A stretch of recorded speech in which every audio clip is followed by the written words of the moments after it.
navbatdagi bemorimiz semizlik birinchi darajasi bilan bemorimizda asosan bo'g'imdagi og'riqlar, umumiy quvvatsizlik, tez charchash kabi shikoyatlar bezdirilgan.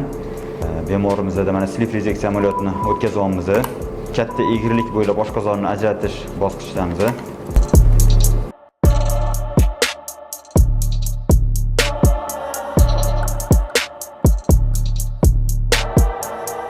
Bemorimizda oshqozonni rezeksiya qilib bo'ldik.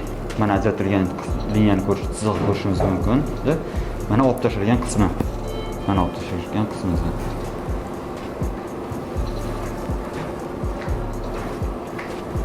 Mana bu ajratilgan qolgan oshqozonni qolgan qismi mana. Ingichka shlang ko'rinishda, naycha ko'rinishda qolgan. Rahmat e'tiboringiz uchun.